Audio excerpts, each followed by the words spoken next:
table, we maintain a linked list, and if a grid cell is empty, we don't have any linked list corresponding to it. So basically, whenever the first point is added in a cell, we would create a linked list at that location in the hash table.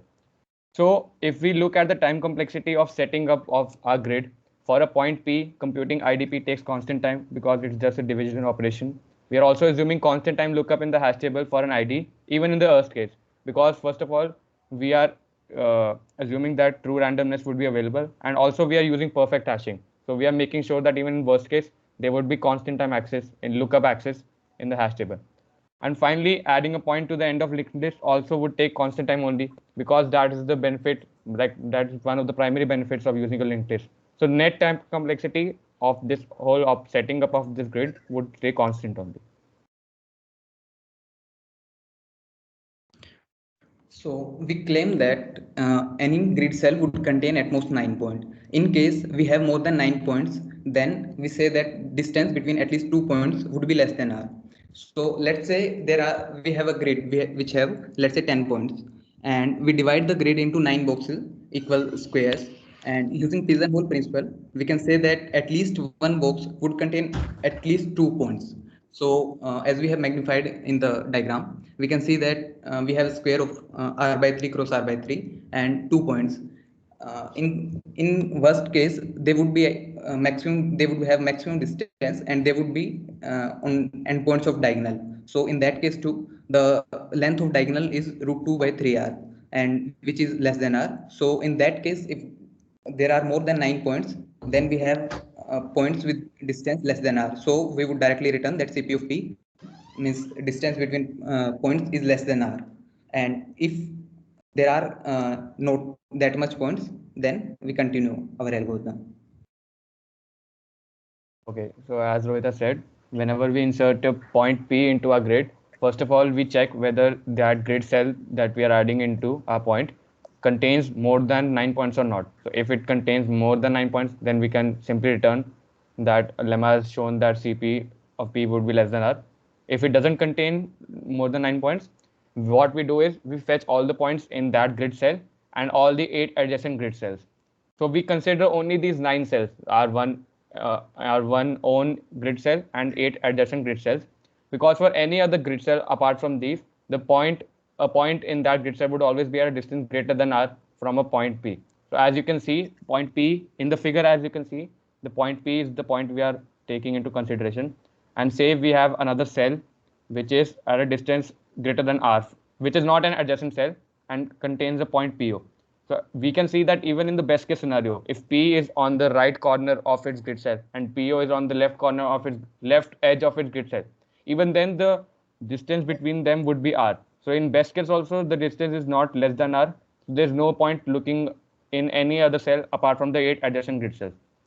So if we consider all these fetch points as a set S, then the maximum size of S can't be more than 81, because we are considering 9 cells and each cell can have a maximum of 9. So because 81 is a constant value, therefore if we find the closest distance between P and one of these points in S, it will take constant time. So basically we have a maximum of 81 points, and if we keep on computing the distance from point P to each of these points individually, then that would take constant time only, because 81, as we have seen, is a constant value.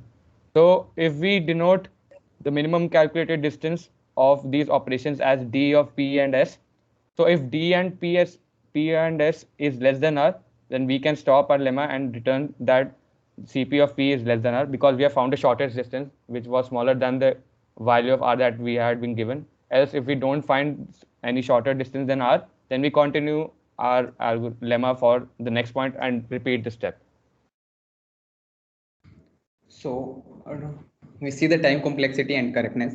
Overall, this algorithm would take order of n times, as for every point, all the computations being done, like we have done insertion, ID calculation, lookup in hash table, which we are assuming happens in constant time, adding in linked list, checking number of points in a grid cell, calculating shorter distance with points in adjacent cells, or all of these takes constant times. So if we have n points, it would take order of n time. For correctness of this algorithm, we have two cases. Either CP of P would be greater than equal to R, R, and this is the case like we haven't found any pair of points which have distance less than R. So we would check for each point, calculate its distance. We won't find any pair of points which have distance less than R, and we continue. So it would end, and we won't find any point like that. We would, in the end, we would return that CP of P is greater than equal to R. If CP of P is less than R, then it's obvious that there would be some point P and Q which have a distance less than R. So first, let's say we insert P and then we insert Q. Then when we are inserting Q, then in the 9 adjacent cells, grid cells, then it is obvious that it would contain the point P as distance is less than R. So in that case, we would find the distance is less than R, and we would stop and we would return that CP of P is less than R. So now we have understood the lemma, and now we will see how we use this lemma to arrive at the algorithm for finding the shortest distance between a pair of points in our point set. So first of all, we create a random permutation of points in P, and we have to tweak lemma 1.1 in a slight way. What we do is we tweak the lemma in such a way that it calculates the minimum distance found between the points in consideration and the points in all adjacent cells. So what right now beforehand, what we were doing is we were just returning the result of the comparison, that have we found a distance which is less than R or not. But now what we do is we run the maximum number of computations, that is 81, and find the distance from point P to every point in adjacent cells, and we return the minimum of that value. And once we have obtained the minimum of all those computations, then we check if it is less than the input value R. So if it is less than input value R, then we return that distance only. And if it's not less than R, then we return the value of R that was input to the lemma. So we have tweaked the lemma in a slight way. And the value that the lemma returns will be the CP till that point. So as we can see that we have, if we find a value which is less than R, then that would be the new closest distance, because we have found a pair of points that have a shorter distance than R only. So that would be the new CP for that point, like till that point. So after, what we do is in our algorithm, we first set up the grid with the first 2 points A1 and A2, and we initialize the distance between them as A1, A2. After that, we start iterating over the permutation that we have derived, the random permutation, from A3 up to AN, and start inserting points one by one into our grid. So first we insert A3 into our grid, then we insert A4, and so on. And after inserting a point, we apply the lemma for it. So the lemma can return two results. Either it can return the input value R that we had given to lemma, it would return that only. So that would mean that the closest distance hasn't changed after the insertion of a point. So if that is the case, then we don't have to do anything. We have inserted the point, we don't need to reconstruct the grid, and we can move on to the next point. But what happens if the lemma returns a value which is less than R? That means that we have found another shortest distance which is less than the value of R. So we have to reconstruct a grid according to that new value of shortest distance, because our algorithm, what it is doing is that at every point it guarantees that if we consider the first points, so A1 to AI, the first I points, we will have the shortest distance between like any pair of points for all those points. So if we get a value which is less than R, we have to reconstruct a grid according to the new value of shortest distance of CP that we have received. So this lemma provides a natural way of computing our CP of P in expected linear time. So we define P as a set of n points and let it be a random permutation of the points. Now we define Ri as CP of points 1 to till I and Pi with a I set of I points. In our algo, we create a grid GR which we have defined, and we start with R2. R2 would be the distance between A1 and A2, and then we start from our computations for point A3 and so on. So let's say we are at a point AI, we would insert this point AI and run the algo, the lemma we have shown on GR and Ri minus 1. The R we would give in input would be Ri minus 1.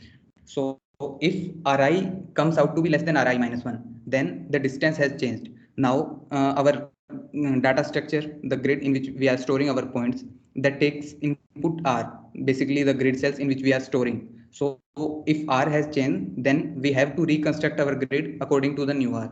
So that would take order of I times, as we have shown, every operation of inserting point is a linear operation, is a constant operation, and we have to insert I points, then it would be order of I operation. And if Ri is equals to Ri minus 1, then we just have inserted the ith point and we would continue to the next point. We don't have to reconstruct the grid, we simply move. Okay, so the theorem for our algorithm for shortest distance, we have theorem 1.2, which states that for set P of n points in the plane, one can compute the closest pair of P in expected linear time. So the proof for this is as follows. So basically we have defined and I explained the algorithm for finding the shortest distance pair before in the previous two slides. Now to analyze the running time of this algorithm, because this is expected running time and not deterministic, we are including an indicator variable xi, which will be 0 if ri is equal to ri minus 1 and 1 otherwise.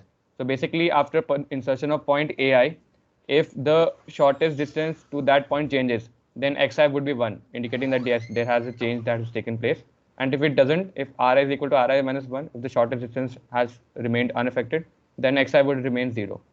So clearly the running time of this algorithm is proportional to r, which is 1 plus summation of 3 to n 1 plus xi times I. So the 1 outside the summation is for setting up an initial grid with the first 2 points and calculating the distance r2 as a1 and a2, the Euclidean distance between a1 and a2. So the summation from third point to nth point is for insertion of points. So basically in the summation we have two terms, 1 and xi times I. So 1 would be included for every term. This is the constant time operation that we have to do for inserting the point into the grid and then for applying the lemma. And since the lemma takes constant time, for each point we are taking some constant time for applying the lemma and obtaining the result. Now xi times I would represent whether we have to reconstruct a grid or not. So if xi is equal to 1, that means that the value of shortest distance has changed. Then we have to reconstruct a grid. And since we have seen that reconstruction of a grid for the I points is linear, so we would have to take a scale of I operations more. So whenever xi is equal to 1, the term of I would get proportionally added because we have to reconstruct a grid. And whenever xi is 0, whenever the shortest value hasn't changed after insertion of a point, we don't include this item and therefore xi stays 0. So the expected running time would be we have find the running time proportional to this, and we find the expectation. So the expectation of constant would be constant. The expectation of 1 in summation is constant. We add it to n times, that would be n, and then we are left with the summation of expectation of xi into I. That is basically I times probability of xi equals to 1. That is when the xi is equals to 1, what is the probability of having it xi equals to 1. Now for finding the expected time complexity, we are having to found upper bound for the probability of xi equals to 1. So we define another term, the concept of critical points. So a point is called critical point if removing that point increases the distance, this increases the CP of PI. That is basically if we insert that point, that reduces the distance. That means that Ri would be less than Ri minus 1. So to bound the above equation, we fix all points in PI and we consider a random permutation of them for finding the probability that the last point is whether a critical point or no. So we have multiple cases of the number of critical points, and we need to realize that why we deeply care about these critical points is because we are interested in the value of xi, of whether in which cases it would be 1 and in which cases it would be 0. So we need to realize that xi can be 1 only when the shortest distance changes at xai, and for the shortest distance to change after the insertion of ai into a grid, ai needs to be a critical point, because as the definition of critical point states that if we take out that point, then the shortest distance has to increase. So that means that ai was part of one point of the pair of the shortest distance pair that we had. So there are multiple cases. First is 0 critical points. If there are no critical points in a system, then Ri is equal to Ri minus 1 for all I from 3 to n. So we set up the grid with first 2 points, and the R that we get, the Euclidean distance between A1 and A2, that stays constant throughout. So therefore xi would never be equal to 1, and therefore probability xi equal to 1 is equal to 0. So in the case of one critical point, we have I factorial possible permutations of pi. Pi is the first I points, and there are I factorial possible permutations of them.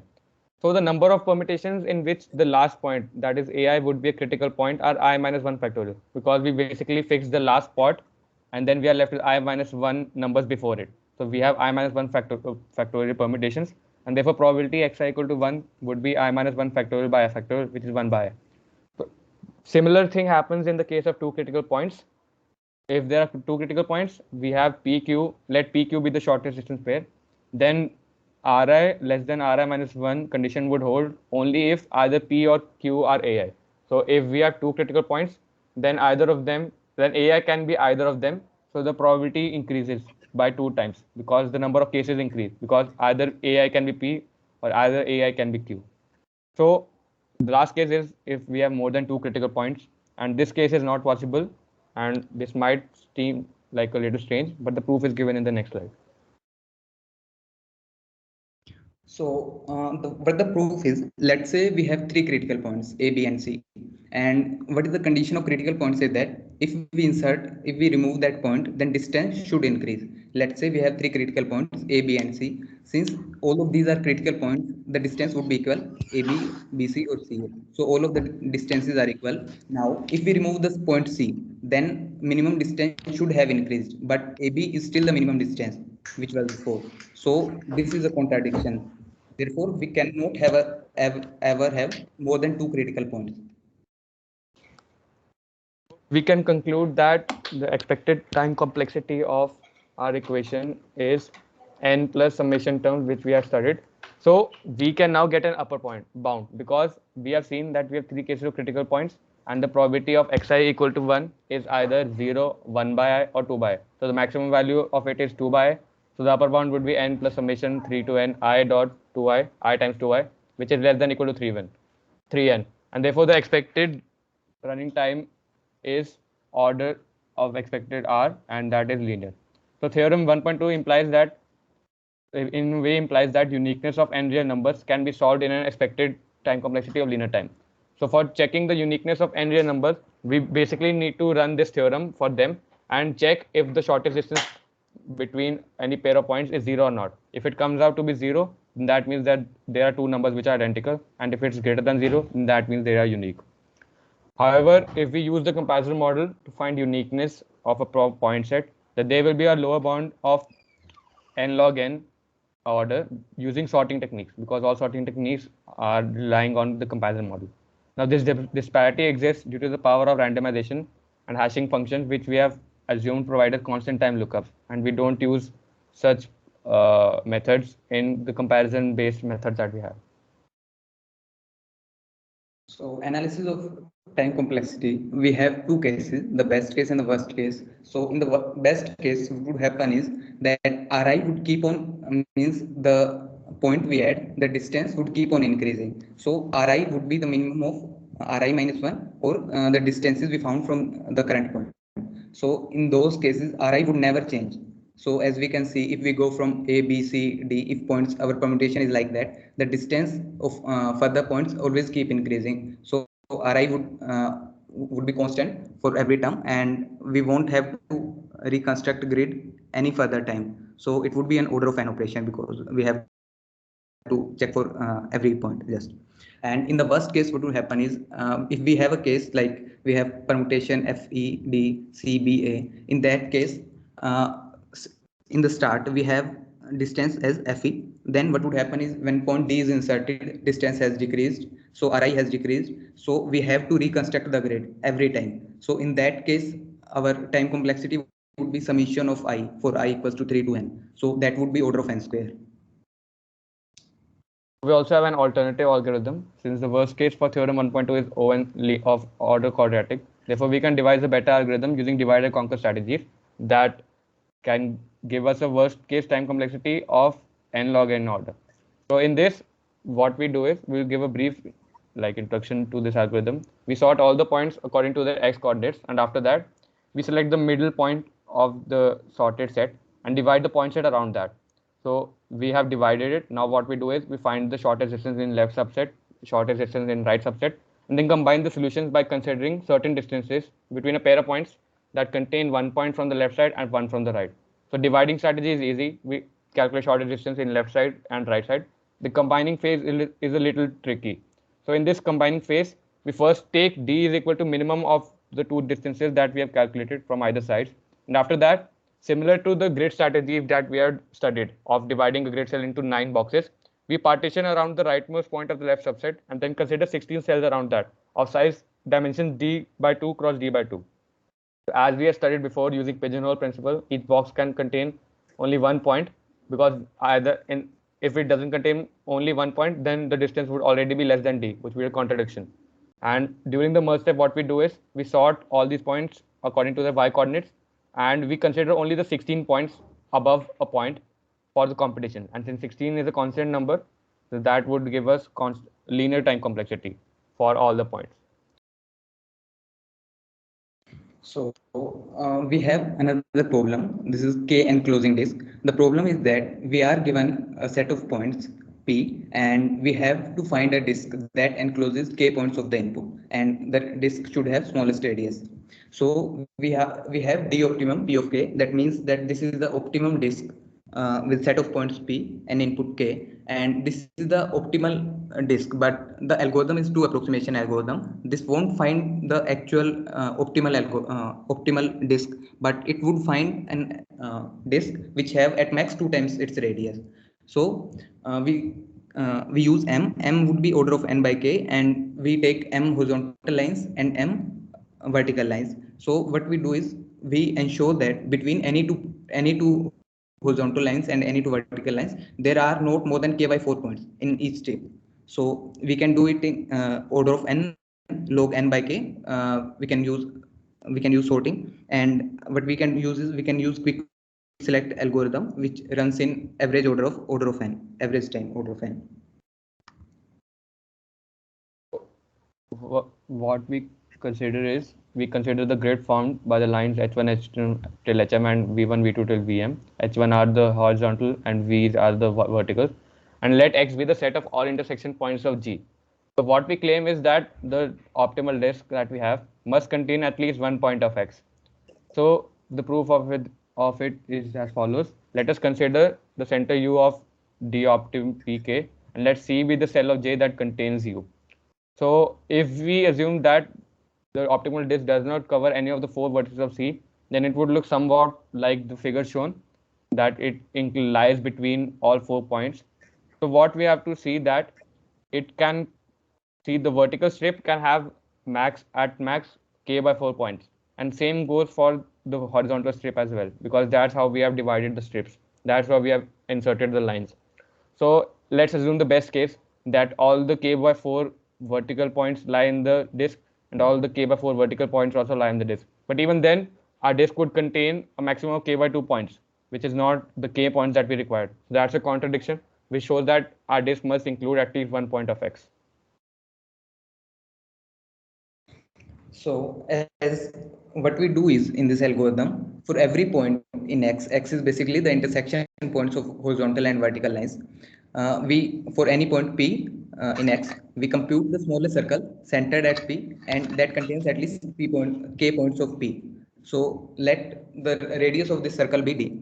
Now what we can have is we don't know what would the upper bound of the radius. It might be some very something that, but we can prove that in worst case too, the radius of the disk we have made using this algorithm would be less than or equal to 2 times of the radius of optimal disk.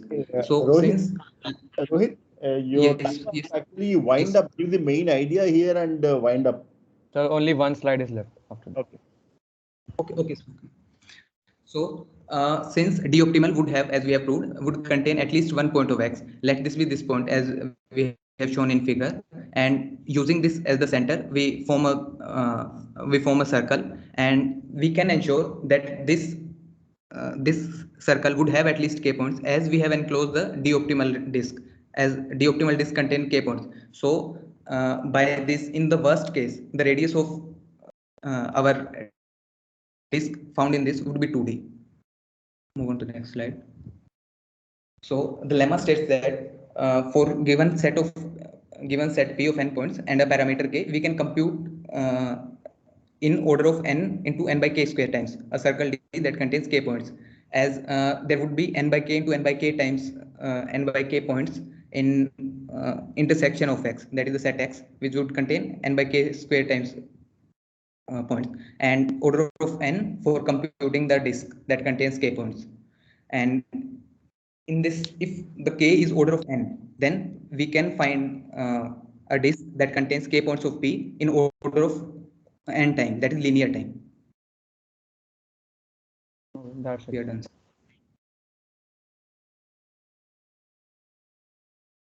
Any questions?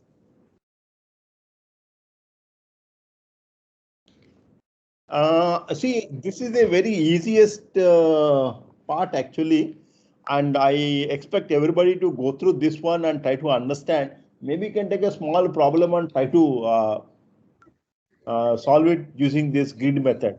Okay, so that is my suggestion. So if you have any questions, you can ask. Otherwise, we'll go to the next presentation. Yes, sir. Now Yeah. our team will present. Yeah, share your screens and.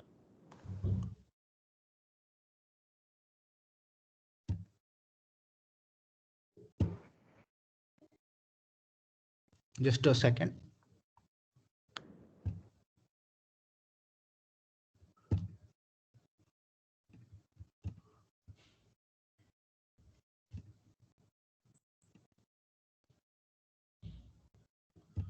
Wait.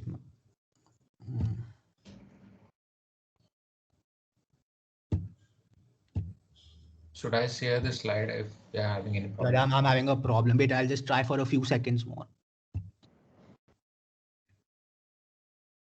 Yeah, I'm having a problem. So Adarsh, you share the screen. Yeah.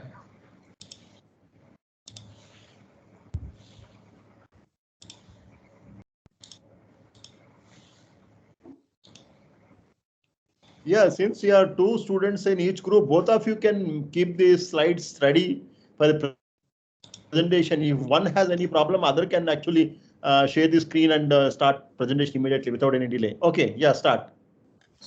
Right. So in the previous presentation, we saw how the two approximation problem for a k enclosing disk can be done in order of n into n by k square. Now we are going to try to improve on that, and we are going to try to solve the problem in linear time. So let's review the problem statement. So let's say we have a set P of n points on a plane, and we have an integer k which is less than or equal to n. Now our goal is to find the smallest circle which encloses k points of P, or at least k points of P. But we don't actually have to find the exact smallest circle. We are going to find an approximation to that. So let's say, suppose the optimal case has radius of r opt. So we are going to try to find a circle with radius less than or equal to 2 into r opt. That's our goal.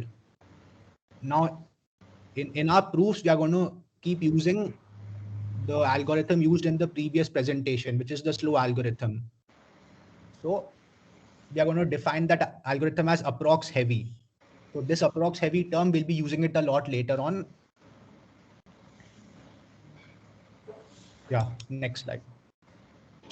This is just an example to visualize what's going on. Now let's say k is equal to 5, and this is our set of points.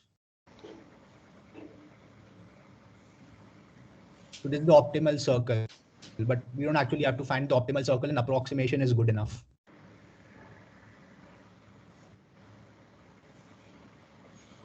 Now, the new term is approximation ratio. So the approximation ratio of the algorithm will be the ratio between the result obtained by the algorithm and the optimal result. So an algorithm with approximation ratio R is called an R approximation algorithm. So our goal is a 2 approximation algorithm for finding a k enclosing disk. So if the optimum disk has a radius r opt, then the goal is to find a disk with radius at most 2 into r opt. Now this was discussed by Ayush and Rohit. I'll just review it. Let's say I have a 2D grid, and let's say I have a real number r and a point p x comma y in the grid, and gr of p is the grid point x by r floor into r and floor y by r into r. Now r is the width of the grid gr, And a grid cluster, we are going to use this term a lot later on. A grid cluster is a block of 3 by 3 contiguous grid cells. And as Ayush and Rohit already said, points in each grid cell can be mapped to a unique ID by using the formula floor x by r into r, comma floor y by r into r. Next.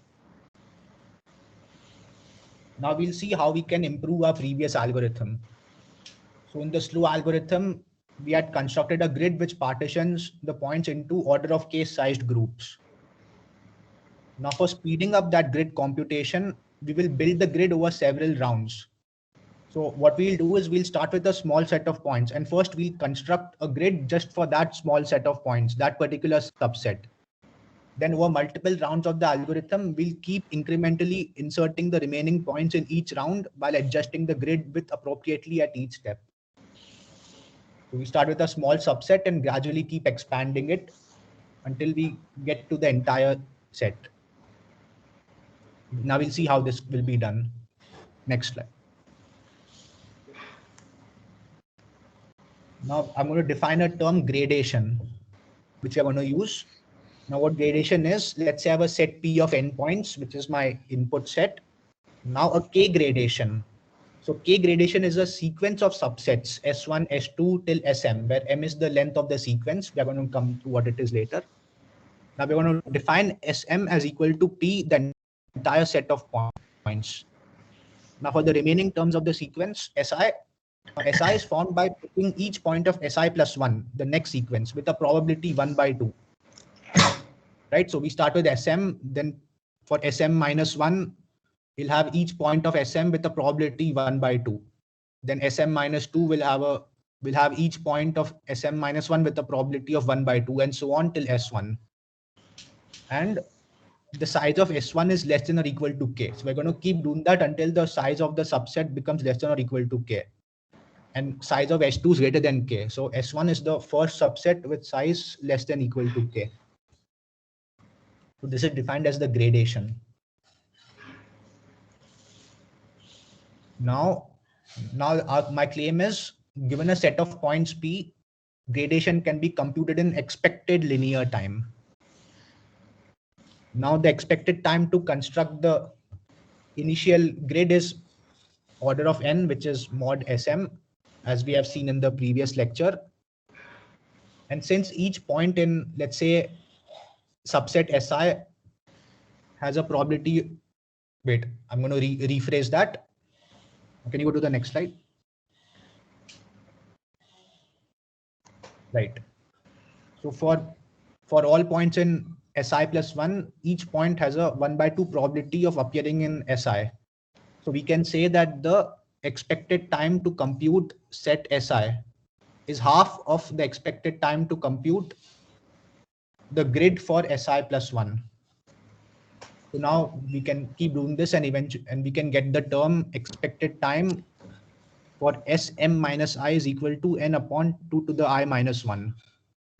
Now the sampling time, which is the time to construct the grid for all such subsets, will be order of E summation I is 1 to m mod Si, where m is the length of the sequence. Now this will basically be an infinite geometric progression, which will be something like n plus n by 2 plus n by 4 and so on. So we know this is going to converge to 2n. So the running time comes out to be order of n for this process. Next. Okay, I would like to take on from this slide. Okay, so these are some of the results that we will be using in the later slides. So these will be helping in proving the time complexities and also some terms. So first, there are two terms that we will define first. First term is GDR of set of points given input points. So this represents the maximum number of points of the given set that is mapped to a single grid cell. Like Ayush and Rohit said, each point in a particular grid cell can be mapped to a particular grid ID. So the maximum number of points that can be accumulated in a single grid cell would be denoted by GDRP. And similarly, depth of P of R, if we consider a circle or a disk of radius R, then the maximum number of points inside that circle we would be calling that as depth of R. And important thing is to note that if R is the optimum radius, if we can in some way calculate the optimum radius, so depth of P of R would be equal to K, which is the problem statement. So our claim is that if we have a grid width of R which is less than equal to 2 times the R optimum radius of the optimum disk, then the GDRP would be less than equal to 5K. That means in a single grid cell, we would be having at most 5K times the 5 into K times the points. So to prove this, let's say we have a grid cell here. So we would take 5 points. Four of these points are in the corner of the grid cell, and we would take 1 point at the center of the grid cell, and we would form circles and disks of radius R opt. Note that the grid width can be at most have a side length of 2 times the R optimum. So therefore, if we draw these circles, these 5 circles, these 5 circles would cover the grid cell in total. So if we define this 5 times the depth of P of R opt, this is K, depth of P of R opt, as I said earlier. So 5 times K would be the number of points in 5 times K would be always greater than the points inside the grid. Hence, this GDRP would always be less than equal to 5K. Also, I'll cover this. Now, another useful result which will come in use later. So we can say that any circle of radius R is covered by at least one grid cluster in GR. So after all the steps of the algorithm, we'll have a bunch of grid clusters. But that's irrelevant for now. But any circle is covered by at least one grid cluster. So we know a grid cluster is a 3 by 3 group of cells. yeah, Now, let's say the center lies on the interior of some cell capital C. So the width of a grid cell is R.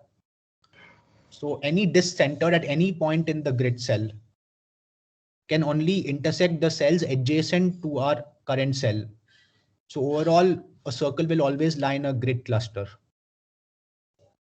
I would like to add some point. Yeah, this point is very important.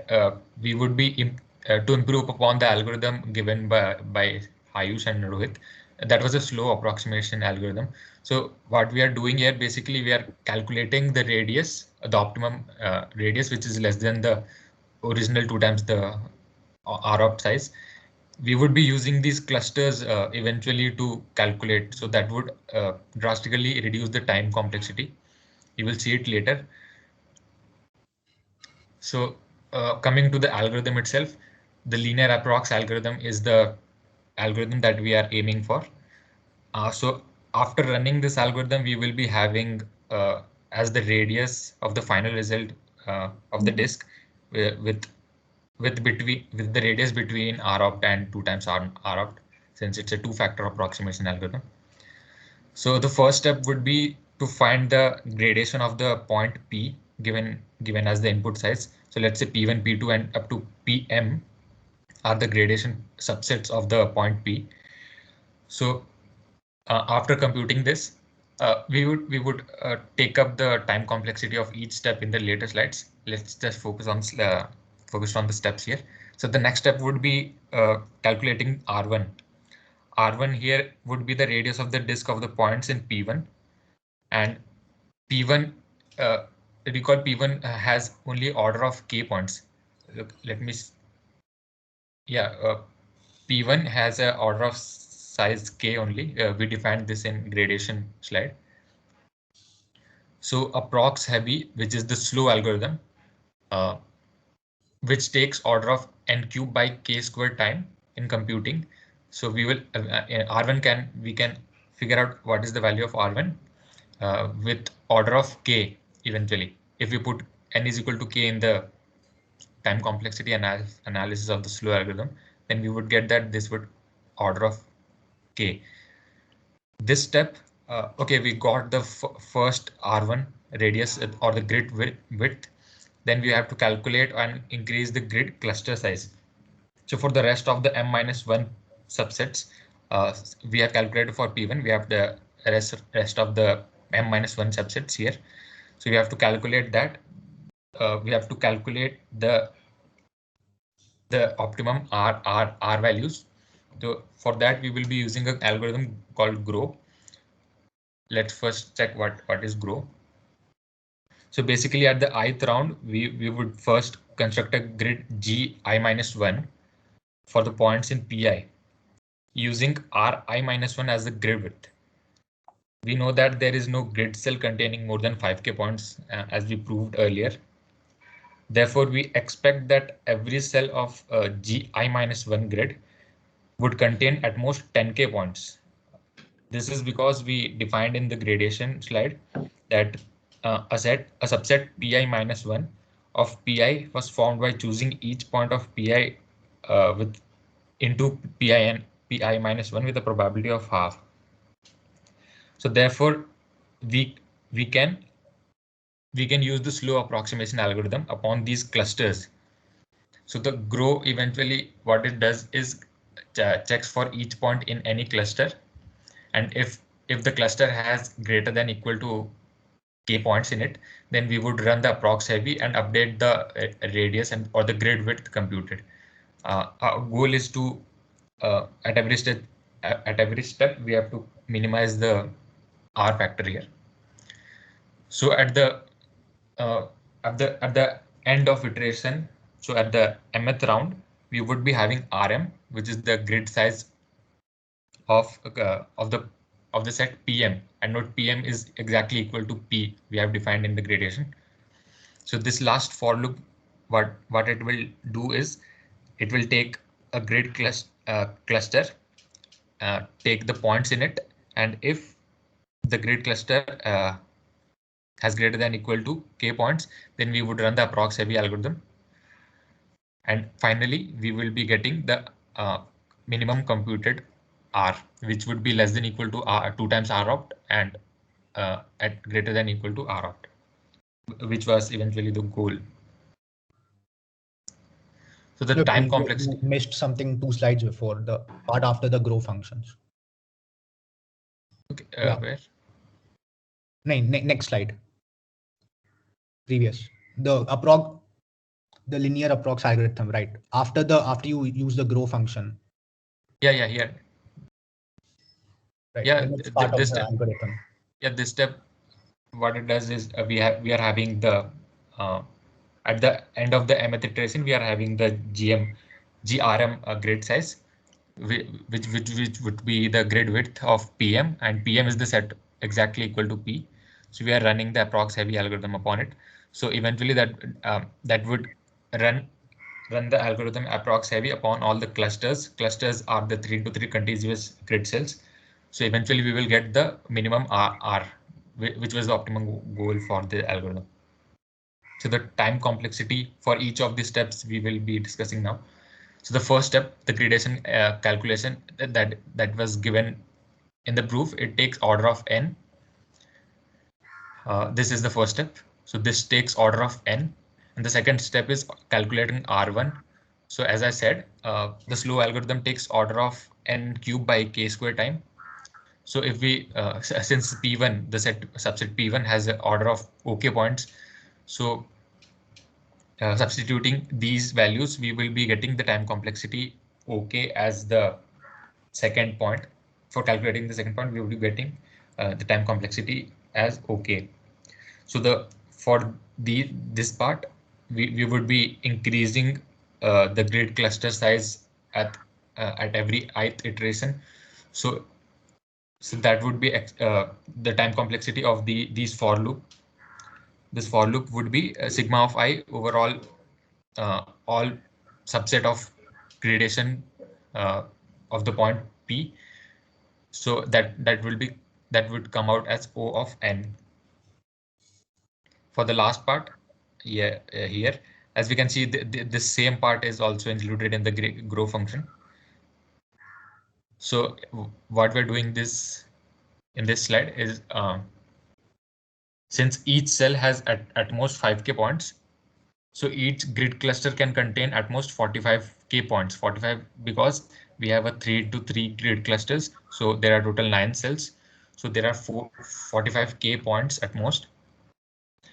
And we have to find the smallest k enclosing circle in some of the grid clusters only. We proved that earlier, that we would be using grid cluster only to find the optimum radius.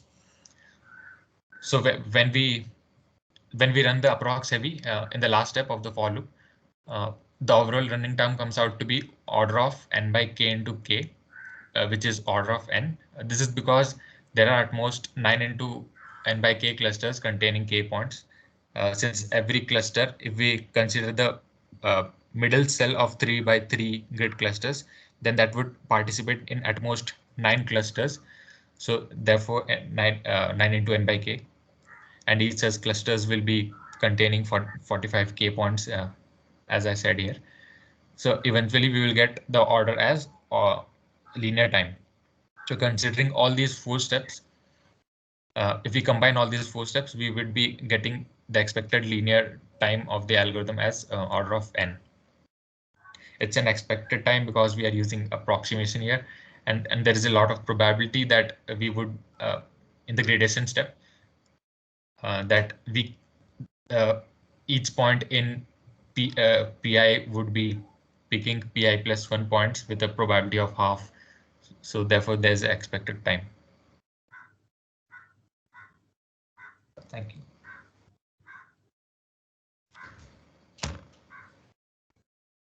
Okay, any questions? So I made some observations regarding this first presentation. See, the slides actually you should not write full sentences or phrases. You should write the phrase which conveys the meaning, and you have to speak the whole sentence. So if you're writing the full sentences or paragraphs, audience cannot read.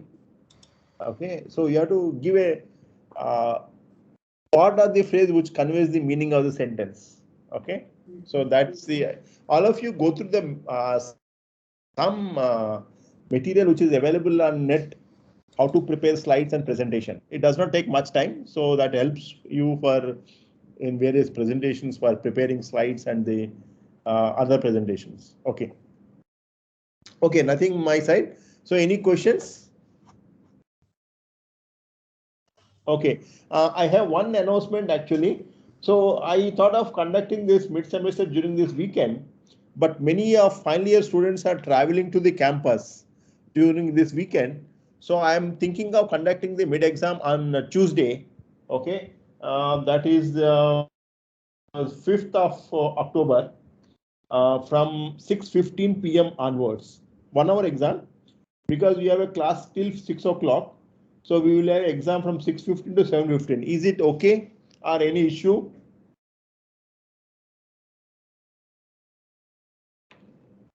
Okay, because again next week actually next week is a puja week. Again, there is a problem with many of you.